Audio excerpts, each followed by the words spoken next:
चर्चा सुरू आहे सावरकरांवरच्या दीर्घ लेखावरती जो द वीक मध्ये छापून आलाय त्याचे लेखकही आपल्या सोबत आहेत। पुढच्या मुद्द्याला जायचंय आणि हा मुद्दा सावरकरांचा ब्रिटिश विरोध किती खरा होता किंवा नाही, कारण त्या लेखाच्या अनुषंगाने असंही एक इम्प्रेशन होतं आणि स्वतः लेखकाचं तसं मतही आहे की सावरकर शेवटी सगळी गोळाबेरीज ही ब्रिटिशांच्या मार्गाने जाणारी, त्या अर्थानं नेमस्त झालं असतं ब्रिटिशांच्या बाबतीत पक्षपाती, काँग्रेसच्या विरोधी अशा प्रकारची आहे। त्याचा एक कॉलम, फक्त एक पॅरा, छोटासा पॅरा आहे, तो घेऊन मी टकलेंकडे जाणार आहे। Muhammad Ali Jinnah, who would go on become the founder of Pakistan, resigned from the Congress.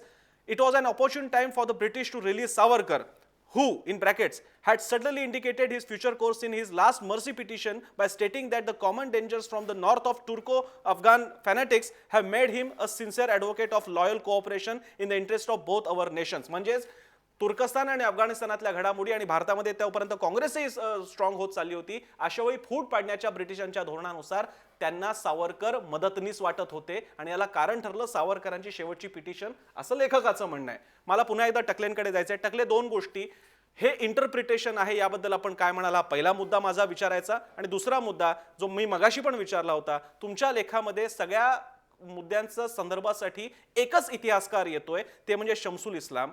या शमसुल इस्लामांचाच फक्त संदर्भ सारखा येण्याचं कारण काय? त्याचं कारण असं की एका ठिकाणी तर शमसुल इस्लाम असंही म्हणतात, थोडक्यात सांगायचं झालं तर सावरकरांच्या जी काय त्यांचा सेल होता तिथून वधस्तंभ दिसायचा, फाशी स्तंभ, आणि लटकलेले मृतदेह बघून कदाचित सावरकरांचं the sight of hangings must have got on his nerves breaking him down, असं हे सब्जेक्टिव्ह कमेंट एक इतिहासकार करत असेल तर त्यातून त्याची सब्जेक्टिव्हिटी दिसत नाही का? आणि अशा इतिहासकारावरती 100% रिलाय करावा का एखाद्या पत्रकाराने? पण असे सर्वच हिस्टोरियन आहेत, असं कोण हिस्टोरियन आहे ज्यांनी सब्जेक्टिव्ह कमेंट नाही तो संदर्भ रिपोर्टरने घ्यावा का? पण आणि टकले आपल्यासारख्या रिपोर्टरने तो संदर्भ घ्यावा का? संदर्भ नाही, मी त्यांची कमेंट घेतलेली आहे, त्यांची कोट वापरलेली आहे, पण याच्याने तो माणूस सब्जेक्टिव्ह दिसतो सर की म्हणजे मला मला मला ट्विटरवरती किंवा इतर ठिकाणी पण ज्या कमेंट आल्या त्या याच आल्या की शमसुल इस्लाम या मुस्लिम माणसाची घेतली, म्हणजे नाही नाही, मी मुस्लिम नाही म्हणत आहे सर। हिंदू आणि सर, मुस्लिम टकले असा सर, विषय मी मुस्लिम नाहीच म्हणत नाहीये, माझा सांगा संघाच्या नेत्याने लिहिलेला इतिहास, टकले सर, संघाच्या माणसाने गांधींबद्दलचा लिहिलेला इतिहास हा मी सब्जेक्टिव्ह मानायचा की नाही? शमसुल इस्लामच्या यांच्या कोट मधून जर का दिसत असेल की त्यांनी ठरवलं होतं की सावरकरांचा सगळा काय हौसला सगळा त्यांचा पस्त झाला होता, आत्मविश्वास गळून पडला होता, हे जर का सब्जेक्टिव्ह कमेंट येत असेल तर त्यांच्या स्वतःच्या डेडिकेशन ॲज अ हिस्टोरियन याच्याबद्दल संशय घ्यायला जागा तयार होते। बरोबर आहे, त्यांच्या डेडिकेशन बद्दल किंवा मोटिवेशन बद्दल कोणाला शंका घ्यायची असेल तर जरूर घेऊ शकतात, पण ज्या हिस्टॉरिकल फॅक्ट्स डोळ्यासमोर दिसत आहेत त्या हिस्टॉरिकल फॅक्ट्स तशा आहेत। कारण 4 जुलै 1911 एक सेकंड, आता माझंही पूर्ण होऊ द्या। 4 जुलै 1911 तिथं पोहोचल्यानंतर 30 ऑगस्ट 1911 सॉलिटरी कन्फाइनमेंट मध्ये असताना, कुठलीही शिक्षा झालेली नसताना, एकटेच आपल्या सेलमध्ये असताना आतमध्ये पोहोचल्यानंतरच्या दुसऱ्या महिन्यामध्ये त्यांनी त्यांचं पहिलं पिटिशन फॉर क्लेमेन्सी केलं। आता याला सुटकेची अर्ज असं म्हटलं जातं। क्लेमेन्सी आणि मर्सीचे अर्थ काय होतात हे आता काय डिक्शनरी घेऊन सांगण्याची गरज नाहीये, पण पहिलं पिटिशन ऑफ क्लेमेन्सी हे दुसऱ्या महिन्यामध्ये दाखल केलं जातं। याचं काय इन्फरन्स अदरवाईज निघू शकतो? बरं, आणि तो जर एखादा माणूस काढतोय ते त्यांच्या तोंडानी ही याच्यामध्ये कोट वापरली आहे, ज्यांना पटत नाही त्यांनी हे सुटकेचं लॉजिक जरूर स्वीकारावं ना। माझं अजिबात कोणाच्या गळ्यात माझं मत लादण्याचा प्रयत्न नाहीये, पण माझं मत मांडण्याचं तर निश्चितपणे यात हे आहे। ठीक आहे, मी सावरकरांकडे, त्यानंतरची जी सगळी पिटिशन्स आहेत त्या पिटिशन्स नंतर सुटका झाल्यानंतरच्या ज्या सगळ्या घटना आहेत या सगळ्या कोलॅबोरेटिव्ह आहेत। ठीक आहे, ठीक आहे, सावरकर यांचा पॉइंट 1 मुद्दा आहे याच्यातला, तो म्हणजे सावरकर सुटल्यानंतर ब्रिटिश धार्जिणे वागले। पहिल्यांदा मी उत्तर खचले होते याला उत्तर देतो मी। एक पुरावा अगदी निर्विवाद आमच्या हातात आलेला आहे। सावरकरांनी अंदमानात 1921 साली लिहिलेली एक हस्तलिखित आहे, ते ऑथेंटिकेट करून घेतलेलं आहे, पाहिजे उद्या स्मारकातून बघा। त्याच्यामध्ये सावरकरांच्या 3 उर्दू रचना आहेत, 2 गझल आणि 1 गीत, आणि ते अगदी भाषा पण त्यांचीच आहे। त्यांनी 10 साली एक जे लिहिलं होतं सजा झाल्यानंतर की आमच्या विना भारताची 30 कोटीची सेना थांबणार नाही, राम तुझा सेनापती आणि कृष्ण सारथी आहे। तीच गझल मी सांगतो, हंता रावण का है अपना राम वीरवर सेनानी, कर्मयोगों का देव है स्वयं कृष्ण सारथी अभिमानी, भारत तेरी रथ को सेना कौन रोकने वाला है, फिर देर के उठो भाई हम ही हमारे वाली आहे। ही 1921 सालची रचना आहे आणि ह्या रचना काकोरी कटात सावरकरांच्या काकोरी के दिल जिले पुस्तक बघा, त्यात त्यांनी जी गाणी दिली त्याच्यामध्ये ही सावरकरांची गाणी गायल्या जात होती। बरं, म्हणजे जो माणूस 21 साली ही पुन्हा भूमिका ठेवतो, भारत तेरे रथ को सेना कौन रोकने वाली है, फिर देर के उठो भाई हमें मारे वाली है, ही कोणाच्या विरोधात ब्रिटिशांच्या विरोधात. असं तुमचं इंटरप्रिटेशन नाही आहे. ब्रिटिशच त्यांनी करावं याचं संशोधन. ब्रिटिशच आहेत त्याच्या आधी. तिथे ब्रिटिशांनीच तुमचं घेतलेलं आहे, त्यांनी पूर्ण हे दिला, इतिहास दिला त्याच्यामध्ये बरं. की चंद्रगुप्त मौर्यापासून तुम्ही त्याचे वंशज आहात, शंड होऊ नका, उठा. ते काय मोगल होते आणि तुर्कस्तान झाला प्रश्न, तर टकल्यात तुम्हाला मी सांगतो, तुम्ही पण ब्रिटिश राज्य प्रिफर कराल तुर्क राज्यापेक्षा. जर तुर्कस्तान भारतावर स्वारी करेल, आणि गांधींनी तर हे केलंच होतं, ते खिलाफतच्या बोलवलंच होतं खिलाफतला. खिलाफत, तर हो. त्यांची मोगलाईपेक्षा ब्रिटिश शासन हे केव्हाही योग्य असतं. आणि ते काय हे म्हणत ठीक आहे, ते आक्रमण महत्वाचं आहे आणि आम्ही त्या बॉर्डरवर लढू. त्यांनी हिटलरशी लढायचं त्यांनी मान्य नाही केलं, त्यांनी किंवा जर्मनीशी लढायला नाही गेले ते तिकडे. बरं बाबा कुलकर्णी. मला वाटतं एकंदरीत टकले फार संभ्रमित अवस्थेमध्ये आहेत. नाही आपण त्या कमेंट्स टाळूयात फार- please. फार- बाबा फार- कुलकर्णी फार- आपण त्या टाळूयात. तो माणूस द वीकचा प्रिन्सिपल आपण असं नाही करू शकत. सिम्पली असं नाही करू तरी शकत. सुद्धा तुम्ही तुमचं मत मांडा. मी माझं मतच मांडतो ना. अहो माझं मत इतकं स्पष्ट आहे बोला. की सावरकरांसारख्या व्यक्तिमत्वावरती अशा प्रकारची हीन टीका करणं हे म्हणजे एक तर आमच्या तरुणांसमोर आदर्श नाहीत. जे आदर्श आम्ही इतिहास पुरुषामध्ये आम्ही जोपासले आहेत, त्यांना नेस्तनाबूत करायचा जो काही कोणी सुपारी घेतली असेल ना, तर ते देशाचं दुर्दैव आहे.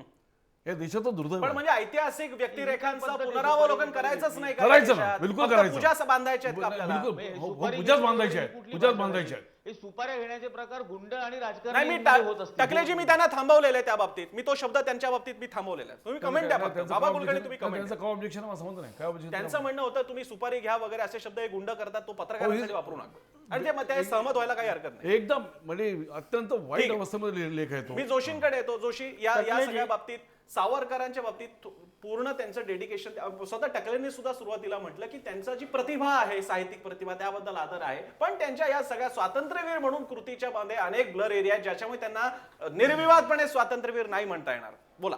चुकीचा हा शब्दप्रयोग आहे. स्वातंत्र्यवीर हे म्हणावंच लागणार आहे, कारण की त्यांच्याशिवाय देशाला स्वातंत्र्य मिळालंच नाही. त्यांच्याशिवाय नवीन नवीन युवक तयार झाले नाहीत. देशात नव्हे विदेशामध्ये सुद्धा अनेक क्रांतिकारक त्यांनी तयार केलेले आहेत. मदनलाल धिंगरा हे त्यांचं पूर्णपणे समोर असलेलं चित्रण आहे.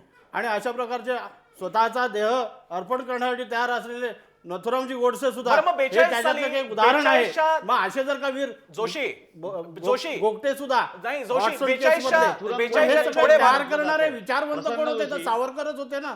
मग नथुराम असाच जर का गोडसेला स्वतःच्या इथे वीर आतमध्ये जर का म्हटलं उर्मी जातंय. असलेला जोला जहाल क्रांतिकारक असं जर का शेळीप्रमाणे राहिला असता, तर त्याचं ऐकून कोणी जर का शेर झाला असता का? एक साधी विचार करणारी गोष्ट आहे. टकलेजी मी तुमचा आदर करतो, तुम्ही विचारवंत आहात, परंतु या विषयाचा सर्वोपरी विचार सर्व अंगाने विचार केलेला नाही आणि इतिहास जोशी, अहो, अपेक्षित इतिहास मांडलेला नाही. असं माझं मत बरं, आहे. जोशी- एकांगी विचार मांडल्यामुळे ही सगळी विचार ठीक आहे. जोशी त्यांनी मांडण्याची त्यांचा परिस्थिती मुद्दा निर्माण घ्या. झालेली आहे.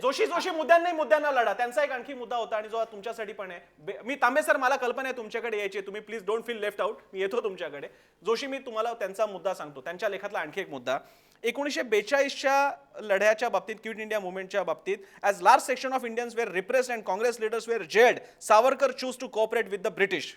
हे चुकीचं म्हणणं आहे, कारण सावरकरांनी अगोदर याचं भाकीत केलेलं आहे. हे देश तोडण्याकडे जाणारी राजनीती आहे आणि ब्रिटिशांना सहकार अशी कुठलीच कृत्य ब्रिटिश सरकारला अपेक्षित असलेलं कृत्य सरकारसाठी सावरकरांनी केलेलं नाही. उलट नेहरूंच्या सांगण्यानुसार आजपर्यंत गांधी वागले आणि त्याचा परिणाम देशाच्या विभाजनापर्यंत गेला. ही वस्तुस्थिती आहे आणि याचा विचार केला पाहिजे. मुळामध्ये आपण विचार केला हा पाहिजे की सावरकर ज्या अवस्थेमध्ये अंदमानमध्ये होते, त्यावेळच्या शेवटच्या परिस्थितीमध्ये त्यांच्यावरती शारीरिक झालेला एक विकार, रक्तक्षयाचा जो विकार होता, त्याचाही विचार केला पाहिजे. अमेरिकेच्या संसदेने ज्या वेळेला दबाव टाकून ब्रिटिश संसदेवरती एक दबाव टाकून एक त्यांना सुटकेचा आशेचा किरण निर्माण करून दिलेला आहे, याचाही याच्यामध्ये अंतर्भाव व्हायला हवा होता. हा एक ऐतिहासिक संदर्भ आहे. मी घेतला तुमचा आणि महेंद्र प्रताप राणा यांनी सुद्धा याच्या सुटकेसाठी प्रयत्न केले. हे सुद्धा सगळ्या गोष्टी याच्यामध्ये यायला हव्या. ठीक आहे. मी सुनील तांबेंकडे जातोय. तांबे सर, पुन्हा या मुद्द्याच्या बाबतीतलं वर्जन या आपल्या सावरकरवादी मित्रांकडनं असं येत आहे की सावरकर सुटल्यानंतरची त्यांची प्रकृती आणि उतार काळ लक्षात घेतला पाहिजे. दुसरी गोष्ट, क्विट इंडिया मुवमेंटमध्ये सहभागी व्हायचं किंवा नाही हा एक राजकीय निर्णय एका राजकीय नेतृत्वाला घेता येणं शक्य आहे. अशा मुद्द्यांचा इश्यू करून त्या व्यक्तीच्या भारताप्रतीच्या प्रेमाबद्दलचा संशय व्यक्त होऊ शकतो का? बोला तांबे सर. तर त्यांच्या भारतापतीच्या प्रेमाबद्दल आपण बोलत नाही आहोत. आपली चर्चा अशी आहे की त्यांची जी सुटका झाली त्यांना आता टकलेंनी पण ते दिलेलंच आहे की त्यांना आपण कुठे जायचं, रत्नागिरी सोडून जायचं तरी पण परवानगी घ्यायला लागायची कलेक्टरची. बरं आता हे समजा त्यांनी स्वीकारलेलं आहे सावरकरांनी, तर आता ते कुठे ते 42च्या चळवळीत कुठे जात आहेत आणि काय कोणत्या आंदोलनात भाग घेणार, त्यांनी स्वीकारले ना त्या अटी. पण तांबे सर याचा वेगळा आता संदर्भ काय टकले बोलायचं? देत आहेत. तांबे मग तुम्हाला हे मान्य आहे का की हे लिमिटेशन होतं आणि त्या बाबतीत सहानुभूती बाळगली पाहिजे असं वाटतंय का तुम्हाला? नाही. हे बघा 42चा संदर्भ जो काही टकलेंनी दिलेला आहे हो. बेसिकली ते टकले किंवा अन्य लोकांचं एक इंटरप्रिटेशन आहे. हो. आता 42 सालामध्ये कोण कोण नव्हते बघा काँग्रेस बरोबर. बरं. काँग्रेस बरोबर कम्युनिस्ट नव्हते, काँग्रेस बरोबर M.N. रॉय नव्हते, काँग्रेस बरोबर सावरकर नव्हते, काँग्रेस बरोबर आंबेडकर नव्हते. मुद्दा तो निकष नाही होऊ शकत. आता तो निकष होऊ शकत नाही. बरं मुद्दा इथे असा आहे, परंतु M.N. रॉय असतील, आंबेडकर असतील, आणखीन कोणी असतील, बरं. यांनी एक ठाम राजकीय भूमिका घेतलेली होती. बरं. सावरकरांना अशी राजकीय भूमिका घेता येणं शक्य नव्हतं. आता टू बी बरं. चॅरिटेबल टू सावरकर असं म्हणता येईल हो. आणि तो हिंदुत्ववाद्यांचा पुढचा प्रवाह दिसतो.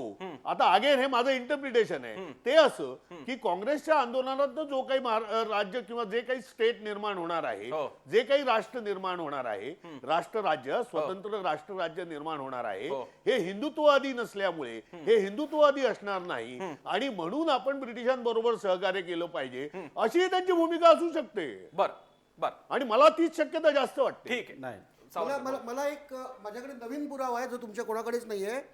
सावरकरांनी तेव्हा सैनिकीकरणाचं एक मोठं धोरण आखलं होतं, हो. कारण त्यांची एक हे होती की आता एक महायुद्ध होणार आहे आणि त्या दृष्टीने तुम्ही म्हणता त्यांनी नेत्याच्या विरोधी काम केलं. पण रासबेरी बोसांनी एक सावरकरांवर लेख लिहिलाय. त्यांचं एक मॅगझिन होतं दाई अजिया शुगी, म्हणजे ग्रेटर एशियानिझम म्हणून. त्याच्यामध्ये मार्च आणि एप्रिल या 2 इश्यूमध्ये 1939च्या सावरकरांचं त्यांनी जवळपास पूर्ण चरित्र लिहिलं आहे. त्याच्यात त्यांनी सावरकरांचं सैनिकीकरण वगैरे ही पूर्ण माहिती दिली. सावरकरांच्या हिंदुत्व जी हे आहेत, मी तुम्हाला देऊ शकतो की ते पूर्ण माहिती दिली. त्यांनी माहिती दिली पूर्ण. आणि ते शेवटी फक्त काय म्हणतात की ज्यांचं त्याचं ओपिनियन ऑफ द रायटर, ते शेवटी कन्क्लूड करताना म्हणतात की if you agree with Savarkar you will have political power and he has a strong position in the Indian independence movement. आणि ह्या सगळ्याचं टायटल त्यांनी काय दिलेलं आहे तर Savarkar rising leader of new India by Raspberry Bose. आणि ह्याची मूळ प्रत आमच्याकडे आहे. ती रासबेरी बोसांनी त्यांच्या हँडरायटिंगमध्ये त्या जपनीज लेखामध्ये हे आम्ही आता भाषांतर करून घेतलंय. त्याच्यात ते लिहून हे जे टायटल त्यांनी ट्रान्सलेट करून लिहिलेलं आहे आणि त्याच्या खाली त्यांची सही आहे. तर हे 39 रासबेरी बोस कोण होते? आझाद हिंद सेनेचे संस्थापक होते. पण त्याच्याच बाबतीत आणि त्याच्या बाबतीत एक रेफरन्स त्यांच्याच आलेला आहे. पत्रव्यवहाराचा रेफरन्स त्यांनी नेताजी चर्चा केलेली नाही, आहे. अहो, सावरकर. जेव्हा सावरकर म्हणतात की नेताजी माझी चर्चा झाली, ते तिकडे जाऊन करणार होते. बरं, नेताजींचं हे सगळं तुम्ही विसरता रेडिओवरचं भाषण. नेताजींच्या रेडिओच्या भाषणावर मी तारीख देतो तुम्हाला. ते नका सांगू, तुम्ही मला कंटेंट सांगा काय मी म्हणतात. काम केलंय ना, सैन्य भरतीचं काम केलंय. त्याच्या 30% जे हिंदू सैन्य होतं ते 65% झालं. आणि तुम्ही म्हणा हिंदू मुस्लिम का आता, तर फाळणीच्या वेळेला जे मुसलमान सैन्य होतं ते 100% पाकिस्तानकडे गेलाय. हे नसतं केलं तर 47 साली आपलं 60% सैन्य पाकिस्तानकडे गेलं असतं. आणि तेव्हा काश्मीर तर काय तुम्ही दिल्ली तुम्ही बोसांचा उल्लेख केला. मी सावरकर तुमच्याकडे येतो आणि मग टकलेंकडे जातो. शेवटचा काही वेळ उचलेल माझ्याकडे. The Week show that Savarkar was issuing circulars for the militarisation of Hindus. This was clearly to help the British against the advances of Subhash Chandra Bose's Indian National Army Rights Kuruvachira. हा त्याच्यात संदर्भ आलेला आहे. 25 जून 1944 आझाद हिंद रेडिओवर नेताजी असं म्हणाले की लहरी आणि भ्रामक राजकीय विचार आणि दूरदृष्टीच्या अभावामुळे आज बहुतांश काँग्रेस नेते भारतीय सेनेच्या सैनिकांना म्हणजे इंडियन आर्मी तेव्हाची भाडोत्री म्हणून हिणवत आहेत. हे त्यांना भरतीवर सांगत आहेत, भाडोत्री म्हणत आहे. परंतु वीर सावरकर निर्भयतेने भारतीय युवकांना सैन्यात भरतीवर प्रोत्साहित करीत आहेत. आणि याच ट्रेंड माणसांपासून भारतीय राष्ट्रीय सेनेला म्हणजे सैनिक मिळत आहे. ठीक आहे, आपण विचारूयात. टकलेजी या संदर्भाचं काय करायचं? स्वतः नेताजी बोस सावरकरांचं त्या बाबतीत गौण गौरव करतायत. मी हे जे सगळे कागदपत्र बघितले, कलकत्त्याच्या नॅशनल लायब्ररी आणि तिथल्या आर्काईव्हजलाही बघितलं. मला याच्याबद्दल हेच सांगायचं आहे की सावरकरांनी एक स्पेसिफिक पत्रक आणि भाषण काढलेलं होतं, जे त्यांच्या वर्ल्ड वाईड प्रॉपगंडामध्ये सुद्धा छापलेलं आहे. A.S. भिडेंनी जे पब्लिश केलं आणि जे हिंदू महासभेचं जवळजवळ बायबल किंवा भगवद्गीता समजून प्रत्येक कार्यालयात ठेवावं असं म्हटलं. त्यात त्यांनी असं क्लिअर कट म्हटलंय की भारतावरती जपानचा हल्ला होण्याची शक्यता आहे आणि तसं ती शक्यता गृहीत धरता इंग्रजांना सर्वतोपरी मदत करणं, रिस्पॉन्सिव्ह कोऑपरेशन या नवीन डिफाईन केलेल्या शब्दाप्रमाणे इंग्रजांच्या सैन्यामध्ये भरती करून ब्रिटिश साम्राज्याला मदत करणं हे आपलं कर्तव्य असेल.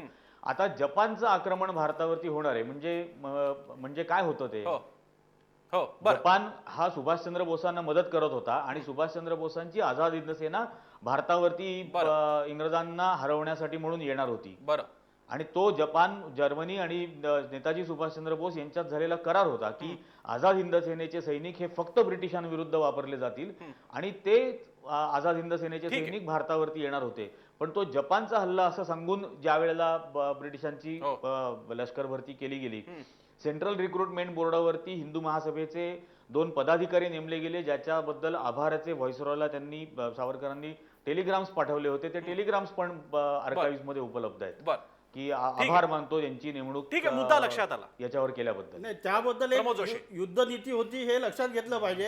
हे जे काही गोष्टी समोर येत नाहीत आणि त्या सुद्धा यायला हव्यात. निरंजनजी, तुम्ही अभ्यास केलेला आहे त्याच्याबद्दल प्रश्न नाहीये, परंतु याच्यामध्ये एक युद्धनीती जी असते की त्यांनी याचा उल्लेख पुस्तकामध्ये सुद्धा केलेला आहे की तिथून तुम्ही आक्रमण करा, इथून आम्ही ब्रिटिशांबरोबर मदत करून पुढे येतो आणि त्यांचं शस्त्र हातात घेऊन आपण भारत स्वतंत्र करण्यासाठी याचाच शस्त्राचा वापर करूयात, अशा प्रकारची ही युद्धनीती होती आणि याचा खुलासा झालेला आहे अनेक पुस्तकांमध्ये. याचाही उल्लेख व्हायला हवा होता. आणि शेवटी जेव्हा ब्रिटिश भारतातनं गेले तेव्हा ॲटलीने सांगितलं की आम्ही जातो, हे काय गांधींच्या आंदोलन जात नाही, तर Indian army is no more loyal to Britain. आणि हीच आर्मी जी सावरकरांनी वर्ल्ड वाईड प्रचार करून बनवली, जी 30% हिंदूंचे 65% आणले, ती आर्मीनी ब्रिटिशांना ही फक्त- ते इमानदार राहिले नाहीत ही ब्रिटिशांची. फक्त सेना हे झाली, लक्षात ठेवा. परंतु नौदलाचं बंड सुद्धा त्यासाठी आणि जोडलं गेलं दुसरं पाहिजे. ते ब्रिटिशांकरता काम करत होते. मला एका माणसाचं नाव सांगा की प्रसन्न, सावरकरांची मला माहिती एक देऊन त्याला समजत नाही. पकडलंय थांबा. ब्रिटिशांनी. टाकले तरी बोला. सावरकरांनी टाकले शेवटची cooperate comment. केलं हे सगळं म्हणतात. टाकले शेवटची बिटले- comment. बिटले हा सगळा जो काही आटली बिटलीच्या नावावरती हा जो काही उल्लेख आहे हो. हा नॅशनल आर्काइव्ह मध्ये उपलब्ध नाहीये. हो, ते आणि लंडनच्या संसदलं भाषण आहे. एक ते तिथे सेकंद जाऊन एक काढा सेकंद तुम्ही. एक सेकंद आणि यांच्यामुळे जर का इंग्रज भारत सोडून गेले तर ट्रान्सफर ऑफ पॉवर यांच्याऐवजी गांधी आणि नेहरूंच्या काँग्रेस पक्षाकडे कशी काय झाली? लोकशाहीने त्याचे कारण आहेत, त्याची राजकीय कारण आहेत आणि त्यावरती आपण स्वतंत्र डिबेट ठीक करू आहे शकतो. ठीक आहे मी हिंदू मला महासभेच्या मी वतीने सगळ्या मी या विषयावर बोलायला तयार ठीक आहे. आहे हा सगळा विषय मला कल्पना आहे 1 तास हा एवढा खूप छोटा भाग आहे की सगळ्या अंगाने चर्चा होईल, पण तरी सुद्धा द वीक या लेखातले अनेक मुद्दे घेता आले. तरी सुद्धा मला मान्य आहे की गांधी हत्या आणि सावरकराविषयी घेता आला नाही, पण आपल्या प्रेक्षकांना आठवत असेल की हाच विषय आम्ही यापूर्वी घेतलेला होता ज्यावेळी नथुराम आणि सावरकरांचे संबंध या विषयावरती चर्चा सुरू झाली होती. सुनील तांबे सुद्धा तेव्हा चर्चेत आले होते, त्यामुळे तो विषय आम्हाला अस्पर्श नाहीये. पण आता पुरता बोलत असताना कंगोरे काय आहेत ते प्रेक्षकांच्या समोर आलेले आहेत. द वीकचा लेखही आपण वाचा. या मान्यवरांचं म्हणणं सुद्धा आपल्या समोर आहे. अधिक धांडोळा होत राहील. उद्या मी चुकत नसेल तर महासभा उद्या सावरकर स्मारक पत्रकार परिषद घेऊन काही पुरावे सुद्धा समोर आणणार आहेत. शेवटी याच्यातून एक मुद्दा अधोरेखित व्हायला कुणाचीच ना नसावी की इतिहास पुरुष आणि ऐतिहासिक व्यक्तिमत्व हे परिशीलनाच्या पलीकडचे नसून त्यांच्याबद्दल नेहमीच हे बोलणं सुरू राहत राहील. त्याचा संवाद व्हावा यासाठी ही चर्चा होती. त्याला टकले सर तुम्ही, तांबे सर तुम्ही, प्रमोद जोशी तुम्ही, सावरकर तुम्ही आणि बाबा कुलकर्णी तुम्ही सगळ्यांनी वेळ दिला. मी आपल्या सगळ्यांचा आभारी आहे. चर्चेमध्ये थांबण्यापूर्वी आपले प्रेक्षक काय म्हणतात आपल्या कौलाच्या माध्यमातून तो आपण बघूयात. जो कौल दिला होता आम्ही प्रेक्षकांना विचारलं की सावरकरांच्या या सगळ्या व्यक्तिमत्वाचा इतिहास योग्य प्रकारे मांडला गेलाय का किंवा वेगळ्या प्रकारे मांडला गेला होता का, तुमचं काय मत आहे? तर लोकांचं 73% लोकांचं मत आहे की होय, सावरकरांच्या बाबतीत इतिहासाचं वर्णन हे एकांगी राहिलेलं आहे. त्याचा सगळ्या बाजूने विचार झाला पाहिजे. आता एकांगी राहणं म्हणजे काय ते आपण गेल्या चर्चेत सगळं बघितलेलं आहे. या चर्चेमध्ये सहभागी झाल्याचे पुन्हा आभार. चर्चेमध्ये आपण थांबतोय. पाहत रहा जय महाराष्ट्र.